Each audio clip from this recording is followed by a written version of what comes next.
নবম শ্রেণীর অঙ্কের ক্লাসে সমস্ত ছাত্রছাত্রীকেই স্বাগত জানাই।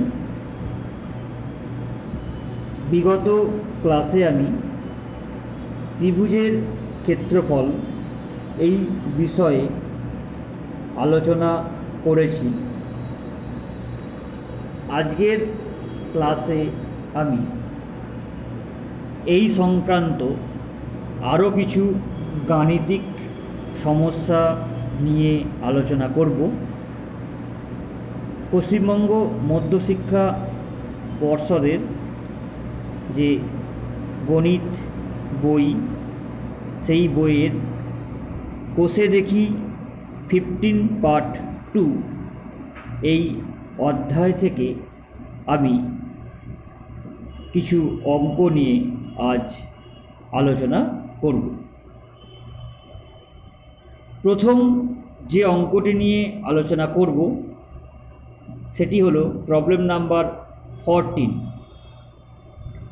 অঙ্কটি তোমরা সকলেই মন দিয়ে পড়ে নাও।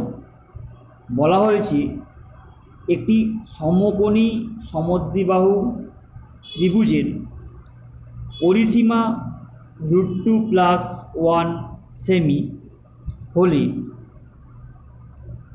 ত্রিভুজটির অতিভুজের দৈর্ঘ্য ও ক্ষেত্রফল নির্ণয় করো।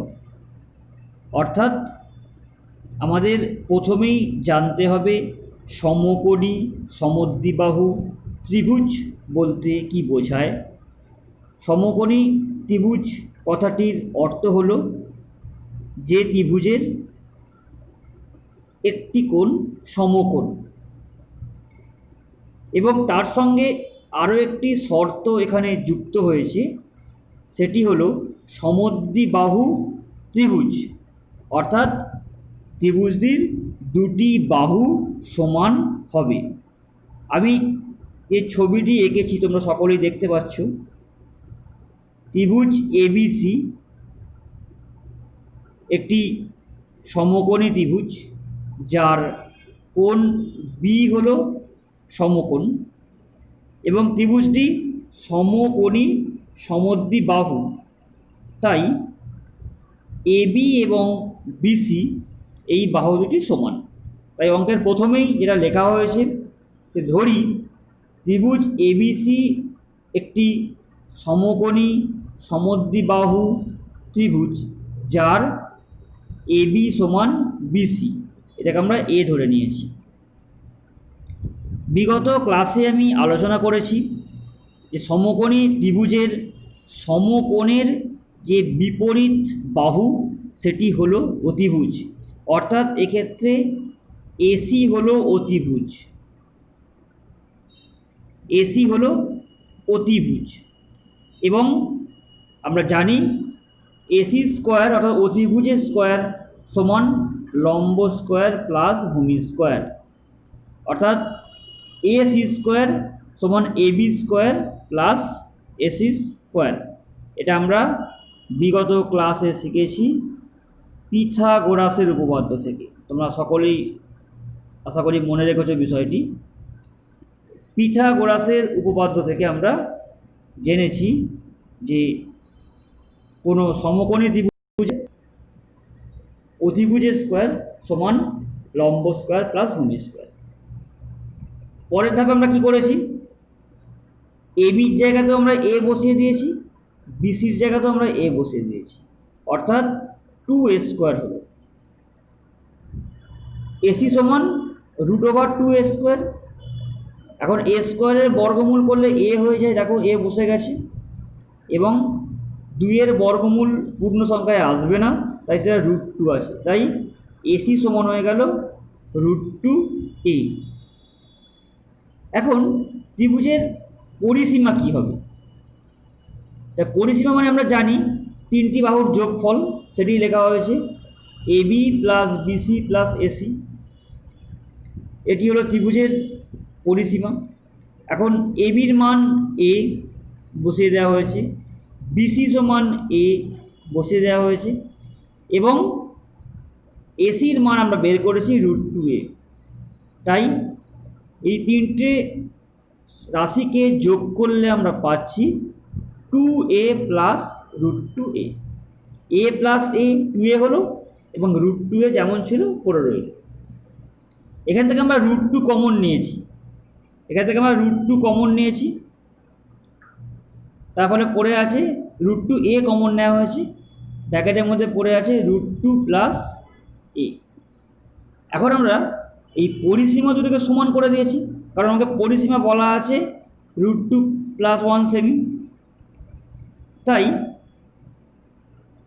এক্ষেত্রে আমরা √2 প্লাস 1 সমান √2 প্লাস 1 বা √2a সমান 1 বা a সমান 1/√2 পেয়েছি। অর্থাৎ a এর মান আমরা নির্ণয় করতে পারলাম। এখন AC সমান হচ্ছে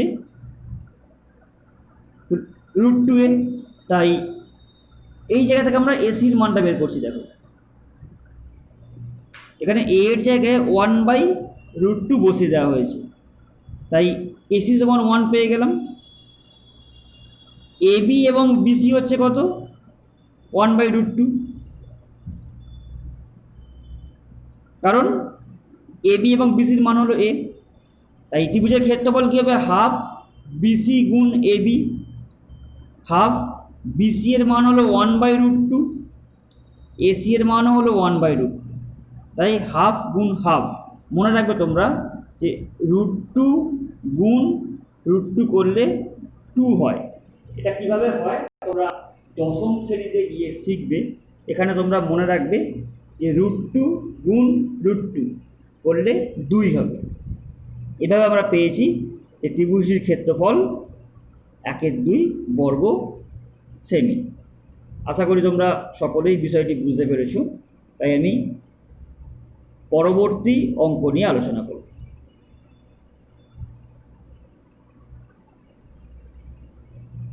প্রবলেম নাম্বার 15। অঙ্কটা আমি পড়ছি, তোমরা আগে মন দিয়ে শোনো। মারিয়া ঘন্টায় 18 কিমি বেগে সাইকেল চালিয়ে 10 মিনিটে একটি সমবাহু ত্রিভুজের পরিসীমা বরাবর ঘুরে এলো। ত্রিভুজটির একটি কৌণিক বিন্দু থেকে বিপরীত কৌণিক বিন্দুর মধ্যবিন্দু পর্যন্ত সোজা যেতে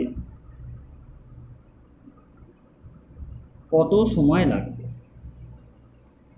তোমরা সকলেই অঙ্কের ছবিটি দেখতে পাচ্ছ। এখানে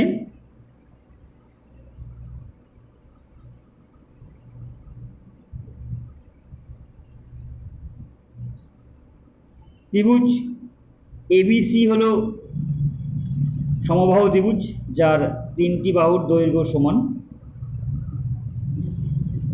এখন এর পরিসীমা বরাবর ঘুরে আসতে 10 মিনিট সময় লেগেছে এবং ঘন্টায় বেগ হচ্ছে 18 কিমি।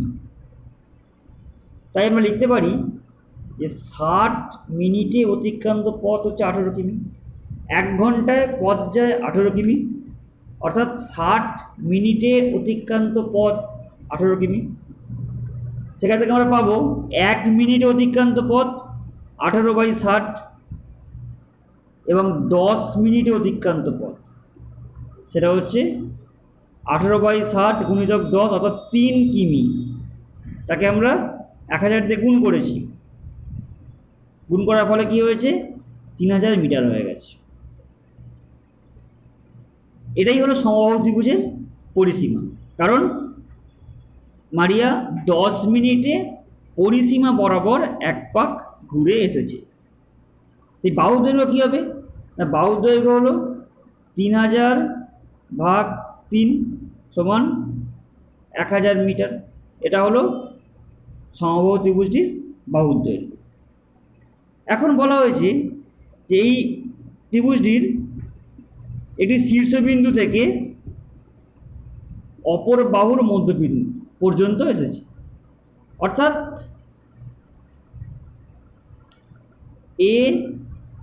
ABC ধরলাম, A শীর্ষবিন্দু থেকে BC বাহুর মধ্যবিন্দু পর্যন্ত এসেছে। যেহেতু ত্রিভুজটি সমবাহু ত্রিভুজ, তাহলে এই এডি রেখাটি কিন্তু বিসি এর উপর লম্ব হবে, এটা মনে রাখতে হবে। তখনই হবে যদি ত্রিভুজটি সমবাহু ত্রিভুজ হয়। অর্থাৎ এক্ষেত্রে কিন্তু এডি হলো ত্রিভুজটির উচ্চতা। অর্থাৎ এই অঙ্কে আমাকে ত্রিভুজটির উচ্চতার দৈর্ঘ্য নির্ণয় করতে বলা হয়েছে। তাই আমি ধরে নিলাম পরবর্তী অংশে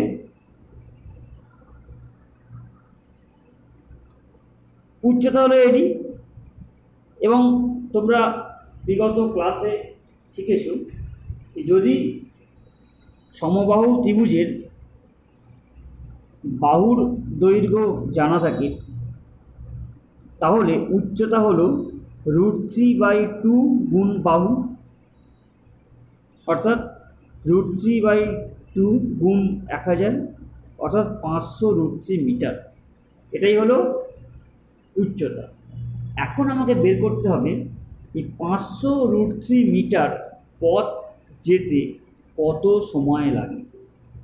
একটু আগে আমরা পেয়েছি 3000 মিটার পথ যায় 10 মিনিটে, কারণ পরিসীমা অতিক্রম করছিল 10 মিনিটে, তাই 3000 মিটার পথ অতিক্রম করে 10 মিনিটে। 1 মিটার পথ 10/3000, এবং 500√3 মিটার 10/3000 গুণ 500√3। সরলীকরণের ফলে আমরা পেয়েছি 5√3/3। এখন √3 মান হয় 1.732, সেই মানটা বসে দেওয়া হয়েছে, দিয়ে তোমরা গুণ এবং ভাগ করলে পেয়ে যাবে যে সময়টা হলো 2.89 মিনিট। প্রায় দশমিকের পর 2 ঘর পর্যন্ত আসন্ন মান এখানে নির্ণয় করা হয়েছে।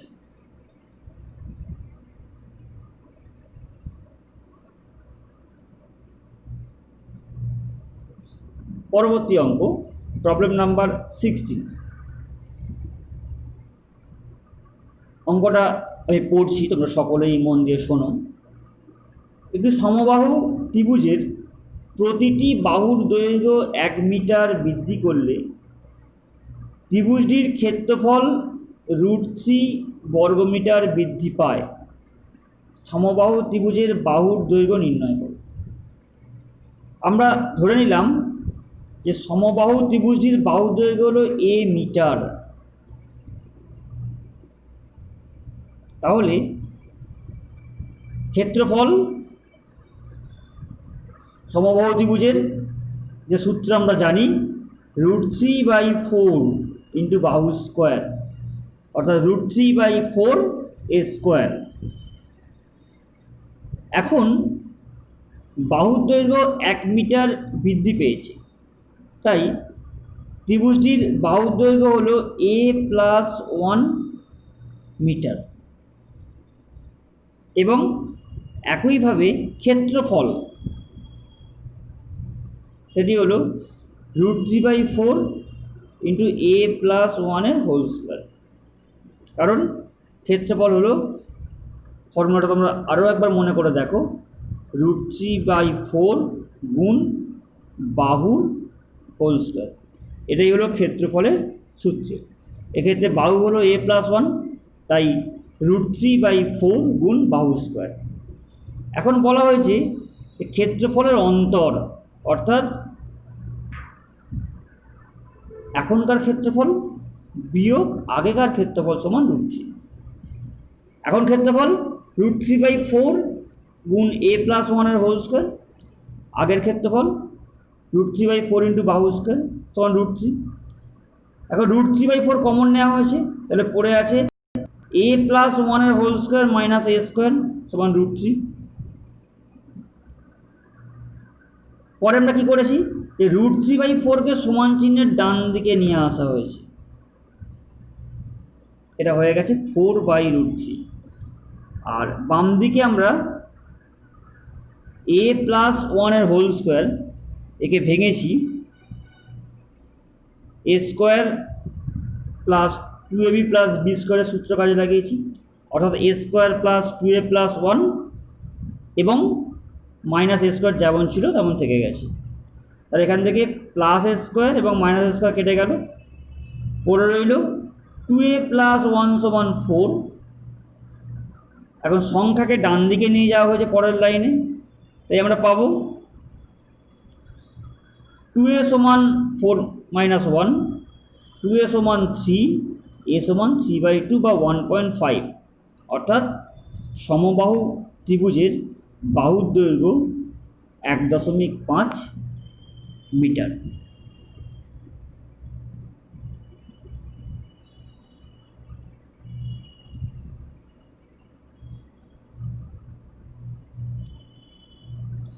পরবর্তী প্রশ্ন, একটি সমবাহু ত্রিভুজের এবং একটি বর্গক্ষেত্র, তাদের ক্ষেত্রফলের অনুপাত √3:2। বর্গক্ষেত্রটির কর্ণের দৈর্ঘ্য 60 সেমি হলে সমবাহু ত্রিভুজের পরিসীমা নির্ণয় করো। তাহলে আমরা কি করলাম, তা ধরে নিলাম যে সমবাহু ত্রিভুজের বাহুর দৈর্ঘ্য সমান হচ্ছে a এবং বর্গক্ষেত্রের বাহুর দৈর্ঘ্য হচ্ছে x। এখন তাদের ক্ষেত্রফলের অনুপাত হচ্ছে √3/2, অর্থাৎ দেখো সমবাহু ত্রিভুজের ক্ষেত্রফল √3/4 গুণ a² বাই বর্গক্ষেত্রের ক্ষেত্রফল x² সমান হলো √3/2। এখন বামপক্ষ হলো a²/x², আর বাম দিকের √3/4কে আমরা ডান দিকে পাঠিয়ে দিলাম, 4/√3 হয়ে গেল। তাই a²/x² = 2 হলো। এখন উভয় পক্ষকে যদি আমরা বর্গমূল করি তাহলে পাবো যে a/x = √2। এখান থেকে আমরা কোণাকুণি গুণ করলাম, পেলাম a = x/√2।